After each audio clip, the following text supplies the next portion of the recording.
जय हिंद, जय Shri Krishna my dear students. आप सभी के अपने चैनल कान्हा हिस्ट्री क्लास बहुत बहुत स्वागत है। आज हम लोग चैप्टर नंबर 4 पढ़ने वाले हैं। कौन सा? Quadratic equation. ठीक है, इसमें मैं इंपॉर्टेंट आपको टॉपिक्स और क्वेश्चंस कराने वाला हूँ, जिसका ये पार्ट 1 है।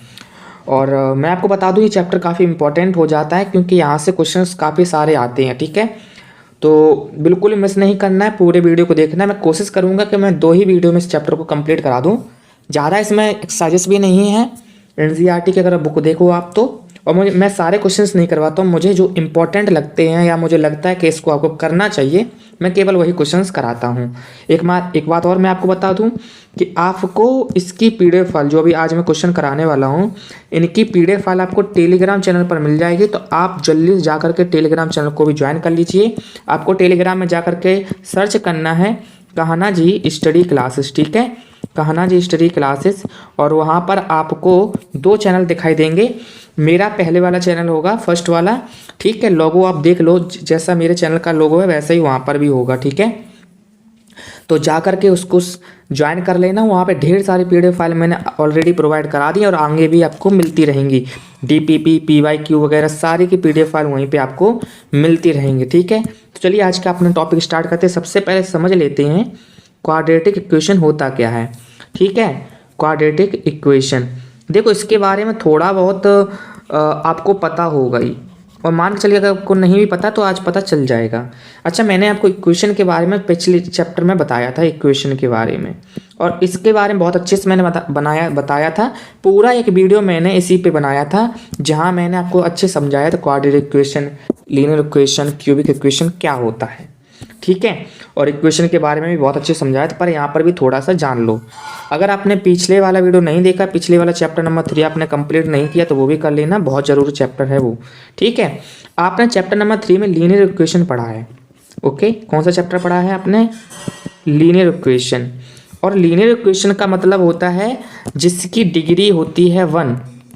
क्या होती है? डिग्री 1 होती है। और यहाँ इक्वेशन आप पढ़ने वाले क्वाड्रेटिक, और क्वाड्रेटिक में जो डिग्री होती है वो होती है 2।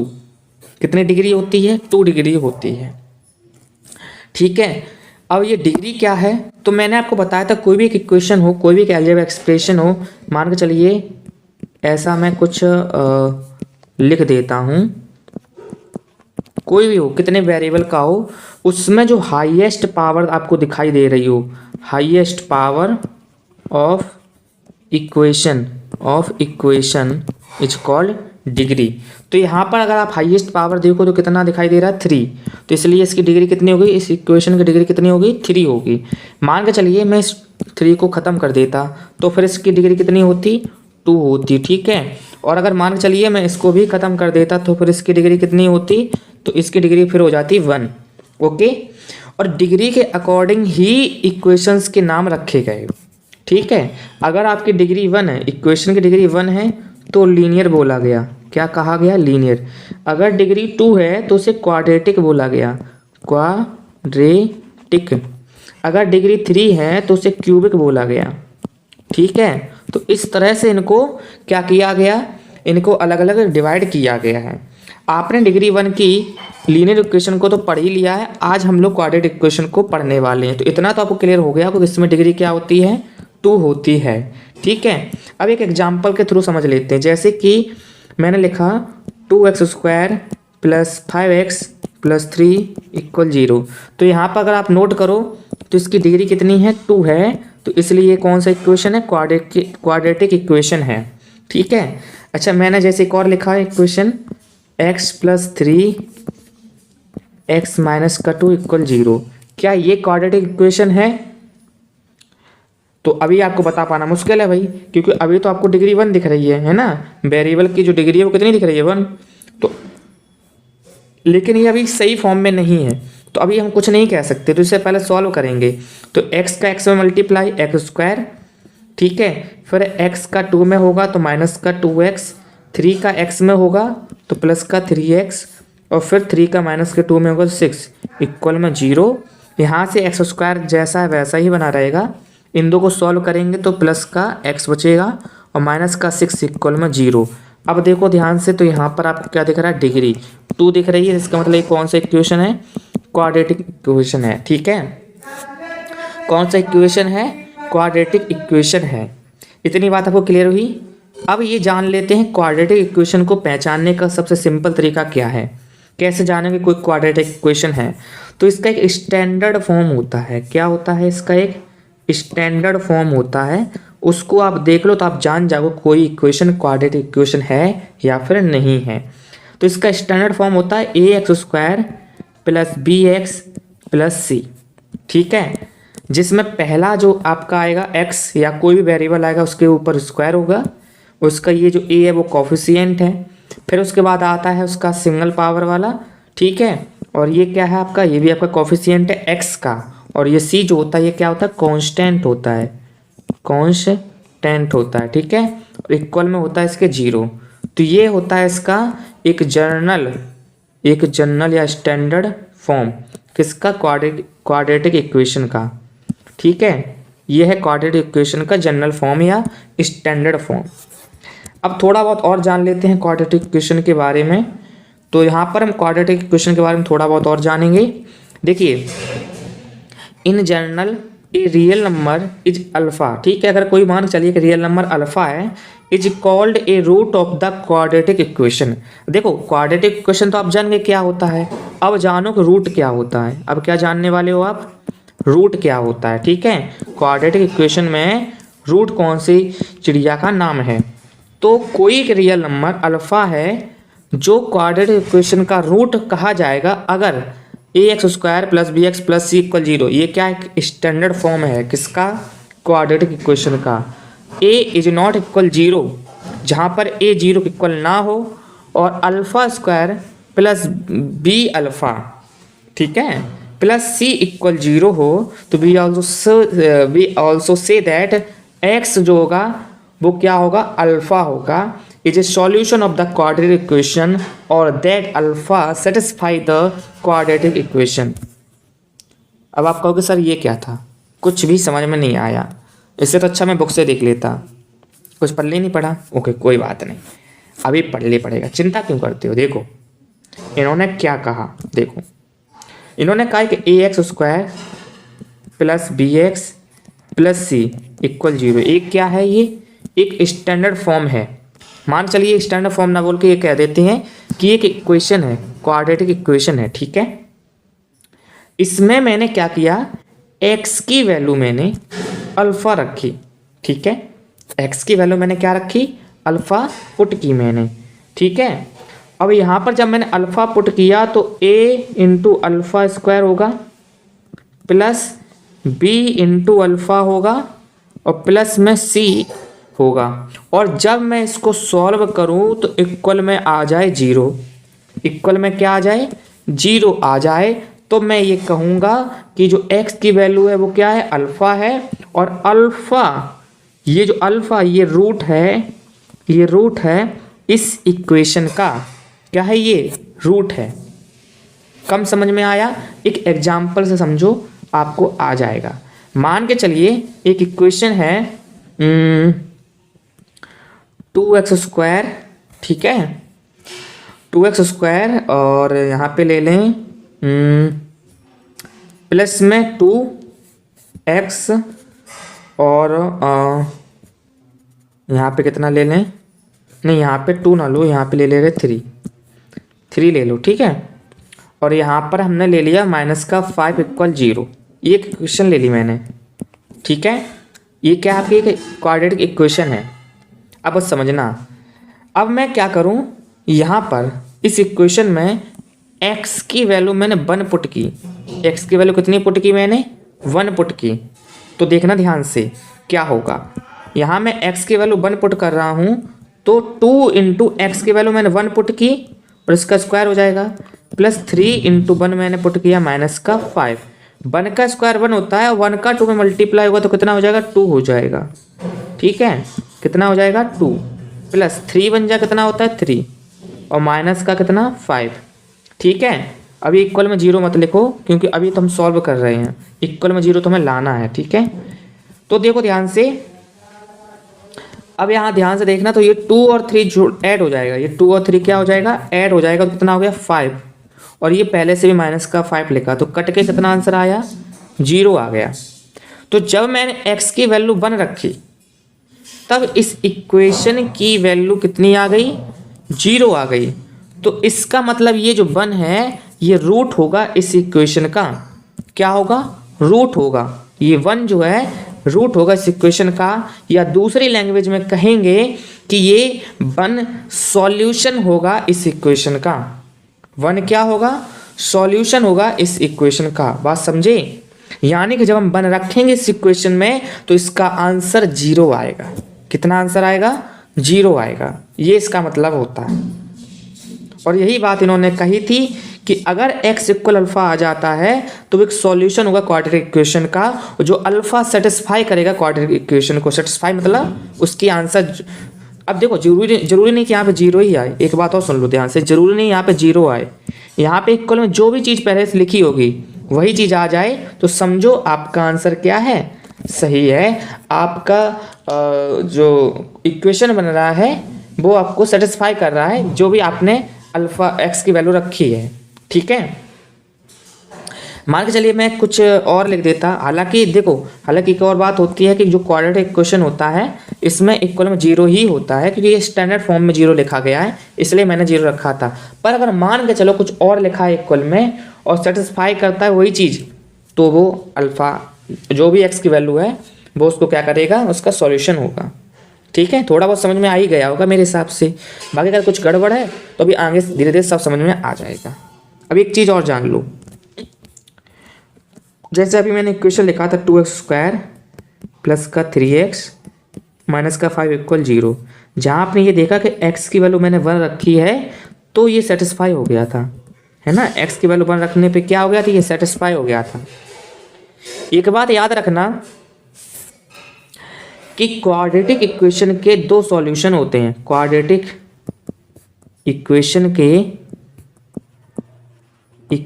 के 2 सॉल्यूशन होते हैं, या कहें तो क्वाड्रेटिक इक्वेशन के 2 रूट होते हैं। ठीक, कितने रूट होते हैं, 2 रूट होते हैं, 2 रूट होते हैं। ठीक है, या कह सकते हैं क्वाड्रेटिक इक्वेशन के 2 फैक्टर होते हैं। कितने फैक्टर होते हैं, 2 फैक्टर होते हैं। बात समझे क्या कहा मैंने, कि इसके 2 सॉल्यूशन होंगे, 2 रूट होंगे, 2 फैक्टर होंगे। हालांकि चीज़ एक ही है, बस नाम अलग अलग हैं।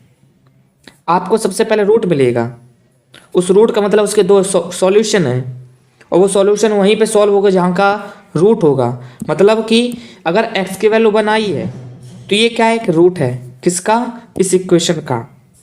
और x बराबर 1 पे, x इक्वल 1 पर ये सॉल्व होगा तो ये इसका सॉल्यूशन भी है।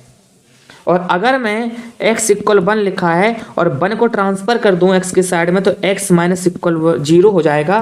तो ये जो x माइनस 1 है ये फैक्टर होगा किसका, इस इक्वेशन का। बात समझी? तो सारा कुछ यहीं पे समझ में मेरे हिसाब से अब आपको आ गया होगा। ठीक है, सॉल्यूशन, रूट, फैक्टर सब कुछ वही होता है, वही x होता है, उसी x की वैल्यू होती है। ओके, अब हम लोग टॉपिक पे पहुंचते हैं और थोड़ा सा ध्यान देते हैं। नोट पॉइंट भी इसमें दिया था, उसको भी थोड़ा देख लेते हैं। नोट में कहा गया था that the zeros of the quadratic polynomial x² + bx + c and the two roots of the quadratic equation x² + bx + c equal are the same. इन्होंने मतलब ये कहा है कि जो आपने पिछली क्लासेस में जीरोज पढ़ा था, ठीक है, आपने पिछली क्लासेस में अभी पिछले चैप्टर में भी लीनियर इक्वेशन में भी आपने जीरोज के बारे में पढ़ा था, समझा था। वो जो जीरोज होते हैं पॉलिनोमियल का, इक्वेशन में उसी को हम लोग रूट कहते हैं। इक्वेशन में उसी को हम लोग रूट कहते हैं। पॉलिनोमियल में जिसे हम जीरोज कहते हैं, इक्वेशन में हम उसको रूट कहते हैं। ठीक है, क्या कहते हैं, रूट कहते हैं। नाम वही, सॉरी चीज़ वही, नाम अलग अलग। ठीक है ना, चीज़ वही है, वही x की वैल्यू को जो हम जीरोज कहते थे, अब उसी x की वैल्यू को हम रूट कहेंगे इक्वेशन के फॉर्म में। ठीक है, अभी जब आप चैप्टर नंबर 3 मैंने बोल दिया था गलती से, 3 नहीं, चैप्टर नंबर 2 में आप जब पॉलिनोमियल पढ़ा है, अभी पढ़ोगे आप मेरे थ्रू, या आपने पढ़ा होगा, तो पॉलिनोमियल में क्या होता है, जीरो जाता है। वही पॉलिनोमियल के इक्वल में अगर हम 0 रख देते हैं तो इक्वेशन बन जाता है, और उसी इक्वेशन के लिए x की वैल्यू रूट कहती है, उसी को क्या कहते हैं, रूट कहते हैं। बात समझ में आया? ठीक है, चलिए तो अब हम लोग आगे बढ़ते हैं और पहला क्वेश्चन हम लोग करते हैं। इसमें देखो क्या दिया गया क्वेश्चन में, पहले बोला क्या गया वो देख लेते हैं। Find the roots of the following quadratic equation by factorization. हमें क्या करना है, फैक्टराइजेशन करना है, फैक्टर करना है और इनके रूट फाइंड करने हैं। आपको एक चीज़ क्लियर रहनी चाहिए कि यहाँ पर जो इसकी डिग्री है या फिर बोले क्वाड्रेटिक इक्वेशन है तो इसके कितने फैक्टर होंगे, 2 फैक्टर होंगे, 2 इसके क्या होंगे, रूट होंगे, और 2 ही इसके क्या होंगे, सॉल्यूशन होंगे। ठीक है, सब कुछ क्या होगा, 2 होगा। तो चलो पहला वाला क्वेश्चन करते हैं। देखो पहले क्वेश्चन लिख लेते हैं, क्या दिया गया है। क्वेश्चन 1 क्या दिया गया है, x² माइनस का 3x माइनस का 10 इक्वल में 0, ये आपको क्वेश्चन दिया गया है। अब इसको सॉल्व कैसे करते हैं, सुनो ध्यान से, बहुत ध्यान से देखना कैसे सॉल्व करते हैं। सबसे पहले इस नंबर का जो कि कांस्टेंट है इसका मल्टीप्लाई कराते हैं जो भी आपके x² का कोफिशिएंट हो। ध्यान सुनो, जो भी आपके x² का कोफिशिएंट हो उससे मल्टीप्लाई कराते हैं कांस्टेंट का। ठीक है, अब यहाँ पर कोफिशिएंट का कोई भी यहाँ पर x² का कोई भी कोफिशिएंट नहीं था तो यहाँ पर 1 है। ठीक है, x² का कोफिशिएंट जो कि यहाँ पे कितना है, 1, और कांस्टेंट यहाँ पे कितना दिया गया है, माइनस का 10। तो इन दोनों का हमें कराना है मल्टीप्लाई। ठीक है, पहला स्टेप है ये, स्टेप फर्स्ट, स्टेप क्या है, फर्स्ट है। ठीक है, आपने मल्टीप्लाई करा लिया और ये सारा काम आपको कहाँ करना, अपने मन में करना या कहीं पे रफली आपको नोट कर लेना है। ठीक है, तो पहला काम आपको समझ में आया। दोबारा से रिपीट कर दूं कि इस कांस्टेंट का मल्टीप्लाई इस कोफिशिएंट से कराएंगे तो कितना आया, 1 इंटू माइनस का 10 इक्वल में आया माइनस का 10। अब आपको सेकंड स्टेप में क्या करना है, अब आपको एक ऐसा नंबर सोचना है। ठीक है, पहले तो इसको देखो, x का कोफिशिएंट देखो कितना है, x का कोफिशिएंट है माइनस का 3, x का कोफिशिएंट कितना है, माइनस का 3। अब आपको ऐसे 2 नंबर्स सोचने हैं, ध्यान सुनना, आपको ऐसे 2 नंबर सोचने हैं जिनको अगर हम मल्टीप्लाई कराएं तो माइनस का 10 आ जाए, जिनका अगर हम मल्टीप्लाई कराएं तो माइनस का 10 आ जाए, और अगर प्लस या माइनस कराएं तो माइनस का 3 आ जाए। बात समझी? ठीक है, ध्यान से सुनना। अब ये 2 क्वेश्चन करेंगे तब आपको अच्छे समझ में आएगा, अगर आप पहली बार समझ रहे हो तो, अगर आप एक बार समझ चुके हो तो बहुत अच्छी बात है। ठीक है, देखो तो हम एक नंबर सोचते हैं जिनका मल्टीप्लाई करने पे कितना आए, 10 आए माइनस का। तो मेरे अकॉर्डिंग मुझे लगता है कि माइनस का 5 इंटू अगर 2 कराया जाए तो माइनस का 10 आ जाएगा। 5 2 जा 10, माइनस का माइनस, और अगर माइनस के 5 में मैं 2 को ऐड कर दूं तो प्लस माइनस माइनस हो जाएगा, और माइनस का साइन बड़ा, माइनस का 5 बड़ा इसलिए माइनस का साइन आएगा। तो ये बताओ बिल्कुल सही है। ठीक है, तो इसका मतलब मैंने जो नंबर सोचा बिल्कुल सही है। तो अब क्या करेंगे, अब इस x² को जैसा है वैसा ही लिख दो, इस माइनस के 10 को भी जैसा है वैसा ही लिख दो। बस एक काम करो, क्या काम करो, इस माइनस के 3x को अब माइनस का 5 + 2 लिखो, तो माइनस के 3x को माइनस के 5x और प्लस का 2x लिख दिया। बात समझे? जो ये माइनस का 3x था उसके प्लेस पर मैंने माइनस का 5x और प्लस का 2x लिख दिया। ठीक है, अब आगे के पेज पे इसको देखते हैं। तो देखो x² था माइनस का 5x प्लस का 2x और क्या था, माइनस का 10 इक्वल में था 0। ठीक है, यहाँ से 0 लिखना मैं भूल गया, चलो लिख दिया। अब देखो थर्ड स्टेप क्या है आपका, अब आपको 2 के पेयर बनाने इस तरह से। ठीक है, इस तरह से क्या बनाने, पेयर बनाना है। अब इस वाले पेयर में ये ध्यान दो, इस वाले पेयर में ये ध्यान दो। ठीक है, कि इसमें क्या आपको कॉमन दिखाई दे रहा है, तो मुझे दिख रहा है x, यहाँ से भी दिख रहा है x और एक x दिख रहा है। ठीक है ना, क्योंकि x की पावर 2 है, इसका मतलब यहाँ पे टोटल 2x हैं, जिसमें से मुझे एक x कॉमन लेना, तो मैंने एक x कॉमन ले लिया। तो यहाँ से केवल एक x बचा और यहाँ से बचा सिर्फ और सिर्फ माइनस का 5, x तो चला गया है, प्लस। अब इस वाले में देखो ध्यान से, इस वाले में यहाँ से आपको क्या कॉमन दिख रहा है, तो यहाँ से 2 और यहाँ से भी 2। कैसे यहाँ से 2 कैसे हुआ, क्योंकि 5 का मतलब होता है 5 × 2, तो ये 2 कॉमन है, तो मैंने 2 कॉमन ले लिया। अब जब मैंने 2 कॉमन ले लिया तो यहाँ से सिर्फ बचा कितना, x। इधर से ध्यान देना फिर से, 5 × 2 होता है 10 का फैक्टर, जिसमें 2 तो चला गया है, तो कितना बचा, केवल 5 बचा, और इक्वल में कितना है, 0। ठीक है, इक्वल में कितना है, 0 है। चलो मैं इसको थोड़ा सा साफ कर दूं ताकि आपको जब नोट करो तो गंदा ना दिखाई दे। ओके, चलो तो इसके बाद अब ध्यान दो, अब बच्चा पार्टी ध्यान दो। अगर आप क्वेश्चन कर रहे हो और इस स्टेप में, स्टेप 3 में ये वाला पोर्शन आ जाए इस तरह से सेम सेम, यानी ब्रैकेट में जो नंबर आपके आए वो सेम आ जाए, तो समझ लेना आप क्वेश्चन जो है सही कर रहे हो। अगर गलत, अगर ये अलग है और ये अलग है, समझ लेना आपने क्वेश्चन कहीं मिस्टेक किया है, क्योंकि ये हमेशा और हमेशा सेम आने चाहिए।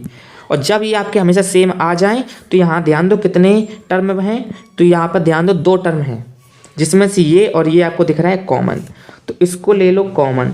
x - 5 को मैंने ले लिया कॉमन, दूसरा ब्रैकेट लगाओ।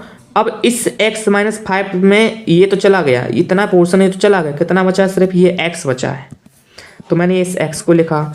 इससे ये वाला पोर्शन तो चला गया ये कॉमन में, तो बचा कितना, +2 बचा, और इक्वल में कितना है, 0। तो लीजिए अब हमने फैक्टर प्राप्त कर लिए हैं, फैक्टर हमें मिल चुके हैं। देखो पहले स्टेप देखो, इस स्टेप में हमारा क्या मिल गया हमको, ये देखो 2 फैक्टर मिल गए। कितने फैक्टर मिले हमें, 2 फैक्टर मिल चुके हैं। और जैसा कि मैंने कहा था कि क्वाड्रेटिक इक्वेशन है तो आपको 2 फैक्टर मिलेंगे, तो आपको मिल चुके हैं। और अब हम इन्हीं फैक्टर से क्या निकालने वाले हैं, रूट्स निकालने वाले हैं। तो आपको क्या क्या मिला था, x - का 5 और x + का 2, ये 2 मिले थे। तो मैंने दोनों ही फैक्टर को 0 के इक्वल में रखूँगा। किसके इक्वल में रखूँगा, 0 के। तो यहाँ मैं अगर इसको सॉल्व करूँ तो x की वैल्यू आ जाती है 5। कैसे आई, देख लो ध्यान से। जब ये -5 0 के साइड में जाएगा तो +5 बन जाएगा, x की वैल्यू 5 आ गई।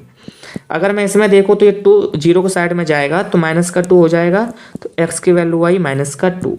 तो ये और ये 2 हमें क्या मिल चुके हैं, इसके रूट मिल चुके हैं। ठीक है, पहला रूट है आपका 5, दूसरा रूट है -2। तो इस तरह से आपको रूट्स निकालने हैं। आई होप आपको समझ में आया होगा क्वेश्चन। अब जल्दी से आप चाहो तो नोट कर लो जल्दी से। चलो अब मैं एक रूट वाला क्वेश्चन और करा देता हूँ, 3rd वाला मैं आपको होमवर्क में दे दूंगा। तो √2x² + 7x + 5 + √2, 5√2 है ना। चलो तो √2x² + 7x + 5√2 = 0। इस क्वेश्चन को हमें करना है, ये आपका सेकंड क्वेश्चन है। ठीक है, तो देखो कैसे करेंगे, याद करो स्टेप फर्स्ट क्या था, हमें इस कांस्टेंट का मल्टीप्लाई कराना है, वो भी मन में, किसमें, x² के कोफिशिएंट में।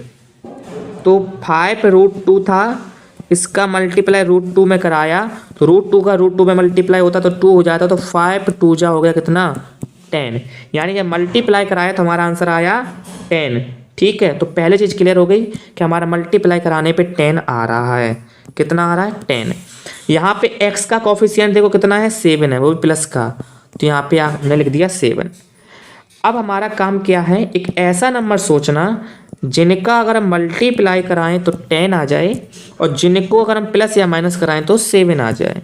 तो मेरे माइंड में एक ही क्वेश्चन, एक ही नंबर आ रहा है, 5 2 जा होता है 10, और 5 में अगर मैं 2 को ऐड करूं तो कितना आ जाता है, 7। तो सिंपल सा हम लोग यही करने वाले हैं। ठीक, मैं इसको इरेज कर रहा हूं और लिखने वाला हूं मैं यहाँ पे दूसरे कलर से लिख देता हूं। कौन सा कलर ले लूँ, चलो छोड़ो यही कलर ठीक है। तो देखो, तो √2 ब्लैक ले लेता हूँ, √2x², ये तो मुझे लिखना ही सेम, और ये 5√2 भी मुझे सेम टू सेम लिखना है। इस 7x को क्या लिखने वाला हूँ मैं, 5x + का 2x और प्लस का ये, और इक्वल में क्या चल रहा है, 0। फिर मैंने आपको क्या बताया था, मैंने आपको बोला था कि 2 के पेयर्स बना लो। इस तरह से क्या बना लो, उसके 2 के पेयर्स। तो 2 के पेयर्स बना लिए। अब देखो ध्यान से बच्चा पार्टी, यहाँ पर आपको क्या कॉमन दिखाई दे रहा है, तो x कॉमन दिख रहा है, only and only x common दिख रहा है, ले लो। यहाँ से बचा √2 और एक x भी बच गया है तो उसको भी लिख लो, प्लस यहाँ से केवल 5 बच रहा है तो लिख लो, प्लस यहाँ से देखो कॉमन क्या दिख रहा है आपको यहाँ से, तो यहाँ से आप थोड़ा सा आपको लग रहा होगा अरे यहाँ तो x भी कॉमन नहीं, कोई नंबर भी कॉमन नहीं दिख रहा है। अगर मैं इस 2 को देखूँ, इस 2 को चाहूँ तो क्या लिख सकता हूँ, इस 2 को चाहूँ तो क्या लिख सकता हूँ, देखना ध्यान से। मैं इसे √2 इंटू क्या लिखूँगा, मैं इसे √2 इंटू √2 लिख सकता हूँ। क्या लिख सकता हूँ, √2 इंटू √2, ठीक है। कैसे, देखो √2 इंटू √2 इक्वल होता है 2, तो 2 के प्लेस पर हम ये भी तो लिख सकते हैं, बिल्कुल लिख सकते हैं, तो मैंने वही किया है। अब ध्यान देना यहाँ पे, तो √2 और √2 कॉमन मिल गया मुझे, तो यहाँ से कितना बचा, केवल √2x बचा, और प्लस में यहाँ से कितना बचा, केवल 5 बचा, और इक्वल में क्या चल रहा है, 0, ठीक है। अब देखना ध्यान से, ये और ये बिल्कुल सेम हो गया, तो मतलब हम लोग क्वेश्चन जो कर रहे हैं बिल्कुल सही कर रहे हैं। तो √2x प्लस 5 पूरे से मैंने कॉमन ले लिया, तो यहाँ से केवल क्या बचा है, x प्लस यहाँ से कितना बचा है, √2 बचा है, लीजिए। और इस तरह से हमारा इक्वल में कितना है, 0। तो हमें फैक्टर मिल चुके हैं। अब जब फैक्टर मिल गए हैं तो अब हम आसानी से क्या निकाल सकते हैं, इसके रूट निकाल सकते हैं। तो पहला जो फैक्टर था √2x प्लस 5 इक्वल में 0, और दूसरा था हमारा x प्लस √2 इक्वल में 0। अब यहाँ पे ध्यान दो, तो अगर मैं इसको 5 को उधर ले जाऊँगा तो √2x इक्वल में माइनस का 5 आएगा, और अगर मैं x की वैल्यू निकालूंगा यहाँ से तो -5 के अपॉन में आ जाएगा √2, -5 के अपॉन में क्या आ जाएगा, √2।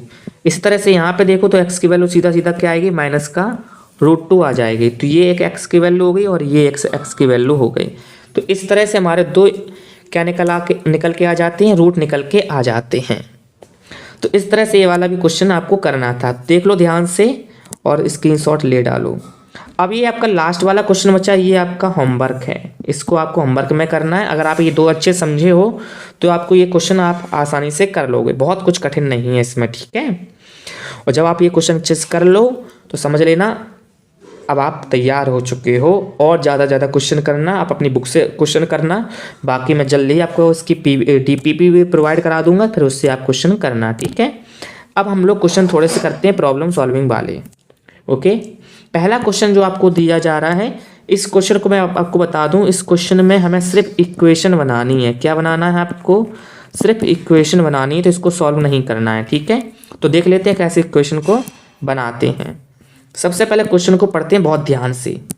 क्या कहा है इन्होंने, the area of rectangular plot is 528 metre square. मतलब हमें एरिया दिया है इन्होंने, क्या दिया है, हमें एरिया दिया है, एरिया ऑफ प्लॉट कितना दिया है, 528 मीटर स्क्वायर। ये आप क्या कर रहे हो, आंसर कर रहे हो, ठीक है। आगे देखो, the length of the plot in metres is 1 more than twice its breadth. देखो बहुत ध्यान से देखना, ये क्या कह रहे हैं। इन्होंने कहा कि जो लेंथ है, ये जो लेंथ है वो 1 मोर देन है, मतलब एक ज़्यादा है, और किससे ज़्यादा, ट्वाइस से। किसके ट्वाइस से, ब्रेथ के ट्वाइस से ज़्यादा है। मतलब कि अगर ब्रेथ x है, अगर ब्रेथ x मीटर है तो x का 2 टाइम्स और फिर उसमें 1 जब ऐड कर देंगे तब जाकर के हमें लेंथ मिलेगा। 1 मोर देन मतलब एक ज़्यादा है ट्वाइस से, किसके ट्वाइस से, ब्रेथ के ट्वाइस से। तो इस तरह से अगर हम लेंथ की बात कर लें, अगर हम लेंथ की बात कर लें तो ब्रेथ का ट्वाइस और फिर उसमें एक जब ऐड करेंगे तब कुल मिलाकर के हमें क्या मिलता है, हमें कुल मिलाकर के लेंथ मिलती है, ठीक है। तो ये हमें ब्रेथ मिल गया और ये हमें लेंथ मिल गया। अब एरिया ऑफ रेक्टेंगल होता क्या है, जल्दी से बताइए, एरिया ऑफ रेक्टेंगल क्या होता है। तो एरिया ऑफ रेक्टेंगल होता है लेंथ इनटू ब्रेथ, क्या होता है area of rectangle, length into breadth. और ध्यान दो एरिया ऑफ रेक्टेंगल हमें पहले से गिवन है कितना 528, तो 528 लिख लिया। अच्छा लेंथ कितनी है हमारी, तो लेंथ भी हमने निकाल चुके हैं 2x + 1, 2x + 1। और ब्रेथ हमारी कितनी है x है, ब्रेथ कितनी है x है। तो थोड़ा सा हम इसको सॉल्व करते हैं। एक काम करते हैं, अब आपका राइट हैंड साइड है और ये क्या है लेफ्ट हैंड साइड है, तो मैं इसको उधर और उसको उधर भी लिख सकता हूँ। तो मैं क्या कर रहा हूँ, मैं इसको लिख रहा हूँ 2x + 1 x और इक्वल में 528।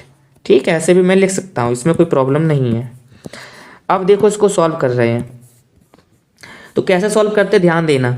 इस x का सबसे पहले मल्टीप्लाई 2x से कराया जाएगा, तो 2x² हो गया, प्लस फिर इस x का मल्टीप्लाई इस 1 में कराएंगे तो क्या हो जाएगा x हो जाएगा।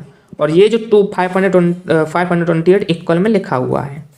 अब आपको याद होगा तो स्टैंडर्ड फॉर्म क्या होता है क्वाड्रेटिक इक्वेशन का, a² + bx + c इक्वल में 0, यानी इक्वल में क्या आएगा 0।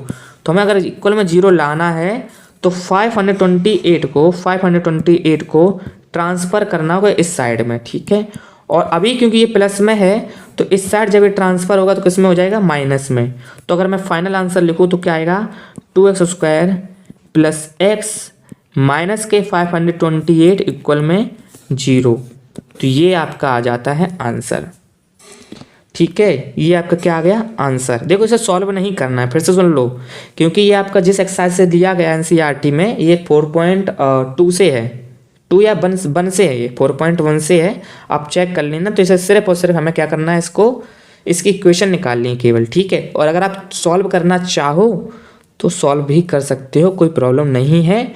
थोड़ी सी कैलकुलेशन हार्ड हो जाएगी बस, ओके। इसीलिए इस तरह के इक्वेशन को केवल उन्होंने बनाने के लिए दिया ताकि आपको ये प्रैक्टिस हो जाए कैसे हम इक्वेशन को बनाते हैं, ठीक है। चलिए अब देखते हैं अगला क्वेश्चन। अब मैं इसको इरेज करने वाला हूँ, जल्दी से इसको नोट कर लो, जल्दी से स्क्रीनशॉट ले लो, नोट कर लो। और मैंने इसको कर दिया इरेज, इसको भी करने वाला हूँ इरेज, ठीक है। अब अगला क्वेश्चन देखो, इस क्वेश्चन को आपको सॉल्व करना है, ठीक है। इसको क्या करना है, सॉल्व करना है, ओके।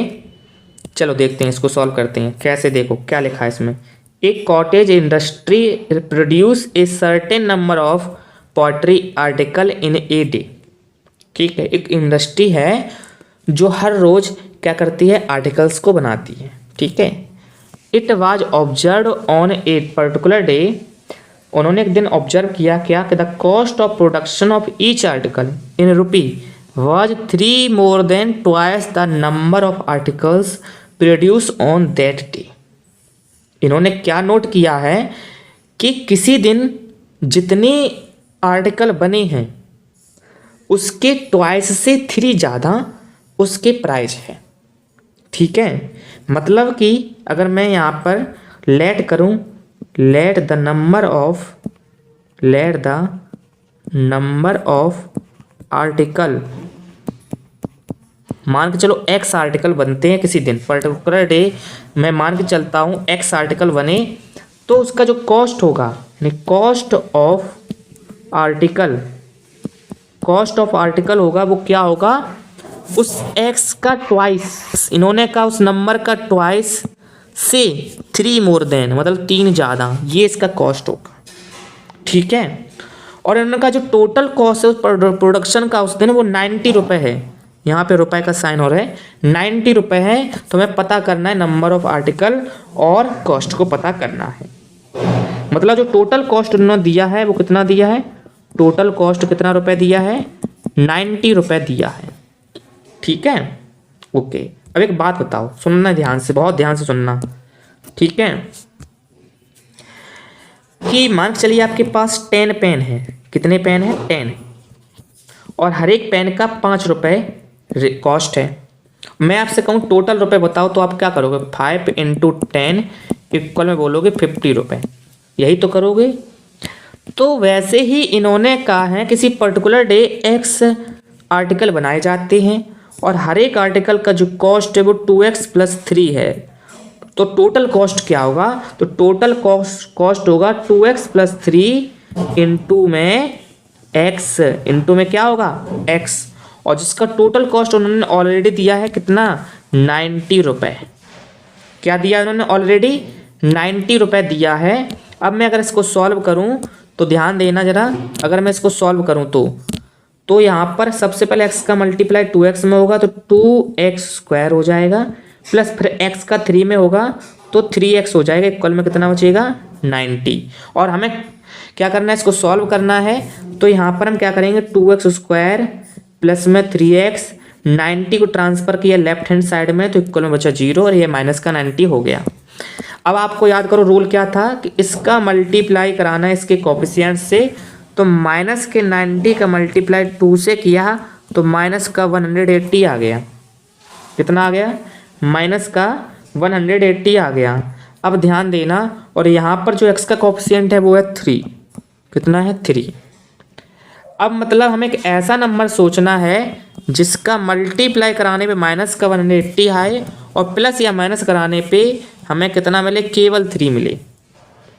अब सोचिए कैसा नंबर, तो क्या हो सकता है भाई, जिसका मल्टीप्लाई कराने पे कितना मिल जाए हमें, तो मल्टीप्लाई कराने पे 180 मिले, प्लस या माइनस कराने पे हमें क्या मिले, सिर्फ 3 मिले। ठीक है, तो 180। अगर आपको कहीं प्रॉब्लम हो रही है इस तरह से नंबर सोचने में तो आप एक काम कर सकते हो, फैक्टर निकाल लो। सबसे अच्छा तरीका होता है फैक्टर निकाल लो। तो अगर मैं फैक्टर निकालने बैठूं तो क्या आएगा, 2 9 जा 80, ठीक है, यहाँ पे 3 3 जा 9 और ये 3 10 बार गया, 2 5 और ये 5। अब हमें यहाँ पे कैसा नंबर पेयर बनाना है जिससे हमें 3 मिले प्लस या माइनस करने पे। ठीक, मल्टीप्लाई करने पर 100% क्या आएगा 180, क्योंकि ये 180 फैक्टर तो ये तो 180 लाएंगे ही लाएंगे। अब बस हमें प्लस या माइनस करने पे क्या लाना है 3। तो देखो 2 3 जा 6, 6 3 जा 18 और 5 2 जा 10, तो ये तो नहीं होगा है ना। ओके, 2 3 जा 6, 6 5 जा 30 ज़्यादा हो जाएगा, 5 2 जा 10, 5 3 जा 15 करो, ठीक है, 2 थे 6, 6 2 जा 12 करो लो, और 15 में से 12 जाएगा कितने बचेगा, 3 बचेगा। ठीक है, तो यहाँ पे हम करने वाले हैं 15 माइनस के 12 और 15 इंटू का 12। ठीक है, तो यहाँ देखो ध्यान से, तो 2x स्क्वायर प्लस 3x के प्लेस पर क्या लिखेंगे 15x, यहाँ क्या लिखेंगे 15x माइनस का 12x माइनस का 90 इक्वल में 0। अब मैं इसको रेज कर रहा हूँ, ठीक है। चलो अब ध्यान देना बच्चा पार्टी, इससे और इससे हमने क्या किया, पेयर बनाया इसका। अब हम लेने वाले हैं कॉमन, ठीक है। तो यहाँ से आप ध्यान दो तो सिर्फ x कॉमन दिख रहा है, तो मैंने केवल और केवल x कॉमन ले लिया। यहाँ से बचा 2x और यहाँ से बचा केवल 15। यहाँ पर ध्यान दो तो हमें क्या कॉमन मिल रहा है, तो यहाँ पर हमें मिल रहा है, अच्छा देखो यहाँ पर अगर 15 और ये 2 है तो यहाँ पर भी हमें 2 और 15 लाना होगा। तो यहाँ से अगर हम 6 कॉमन ले लें, माइनस का 6 कॉमन ले लें, ठीक है। तो देखना यहाँ ध्यान से, माइनस का 6 कॉमन लेंगे तो 2 बचेगा, 6 2 जा 12 होता है, और क्योंकि माइनस तो बाहर आ चुका तो प्लस का 2 बचेगा। इसके साथ x भी है, 90 में से माइनस के 90 में से अगर मैं माइनस का 6 कॉमन ले लूँ, कॉमन मतलब होता है डिवाइड करना, तो माइनस से माइनस कैंसिल हुआ तो प्लस बचा, और 6 का 15 टाइम्स करेंगे तो 90 हो जाएगा, तो इक्वल में कितना आया 0।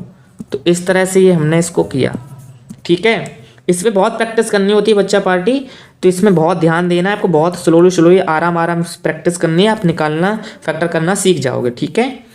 अब यहाँ पर ये और ये बिल्कुल सेम हो गया, 2x प्लस 15, 2x प्लस 15, तो मैं इसको कॉमन लूँगा, तो 2x प्लस 15 मैंने कॉमन लिया। अब देखो ध्यान से, यहाँ से सिर्फ x बचा और यहाँ से माइनस का 6 बचा, तो x माइनस का 6 इक्वल में 0। तो अब फाइनली हम क्या लिखने वाले हैं, एक तो 2x प्लस 15 है जो 0 के इक्वल होगा, और दूसरा है x माइनस का 6 जो 0 के इक्वल होगा। यहाँ से अगर मैं x की वैल्यू निकालूँ तो देखो क्या आने वाली है, तो यहाँ से वैल्यू आएगी 2x इक्वल में माइनस का 15, ठीक है। तो x की वैल्यू आ जाएगी यहाँ से माइनस का 15/2, और यहाँ से अगर मैं x की वैल्यू निकालूँ तो कितनी आ जाती है 6 आ जाती है, कितनी आ गई 6। अब देखो एक चीज़ देखो कि एक्स मैंने लेट किससे किया था, नंबर ऑफ आर्टिकल को लेट किया था जो कि एक्स था। अब आप खुद सोच के बताओ क्या किसी भी आर्टिकल का नंबर कुछ इस तरह से हो सकता है फ्रैक्शन फॉर्म में? नंबर जो होता है हमेशा कंप्लीट होता है, ठीक है ना, वो कभी फ्रैक्शन के फॉर्म में तो हो ही नहीं सकता। इसलिए एक्स की ये वाली वैल्यू सही होगी और ये वाली वैल्यू हम नहीं लेंगे। तो इसलिए हम बोलेंगे नंबर ऑफ आर्टिकल जो होगा कितना होगा, 6 होंगे। यानी एक दिन जो आर्टिकल बन रहे हैं वो कितने बन रहे हैं, 6 बन रहे हैं, ठीक है। अब हम इसका कॉस्ट भी फाइंड कर सकते हैं। तो कैसे करेंगे कॉस्ट फाइंड?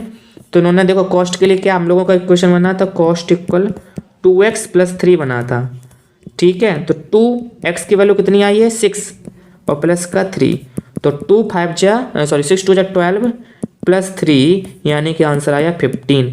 यानी एक आर्टिकल का जो रेट है वो 15 रुपये है।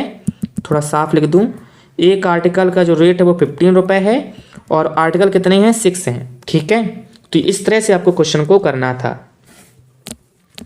तो आप जल्दी से इसको नोट कर लो, ठीक है। अब देखो वीडियो तो काफ़ी लॉन्ग हो चुकी है, अभी भी 41 मिनट की तो ये वीडियो पहले से ही हो चुकी है। तो बाकी जो क्वेश्चन बचे हुए हैं, अभी तो बहुत सारे क्वेश्चन हैं। ये आपका क्वेश्चन रहा, ये क्वेश्चन है ये, तो अभी और भी आगे PDF फाइल है। तो मुझे लगता है शायद तक 3 वीडियो में ये आपका कंप्लीट हो जाएगा चैप्टर, ठीक है। तो आज का यहीं एंड करते हैं, मिलते हैं नेक्स्ट वीडियो में। तब तक आप चैनल को जो है सब्सक्राइब कर लेना, वीडियो को लाइक कर देना, सभी दोस्तों को शेयर जरूर से कर देना। और हाँ, PDF फाइल के लिए, DPP के लिए, PYQ वगैरह के लिए, सब के लिए आपको क्या करना चाहिए, टेलीग्राम चैनल को ज्वाइन जरूर से कर लेना चाहिए, ठीक है। मिलते हैं नेक्स्ट वीडियो में।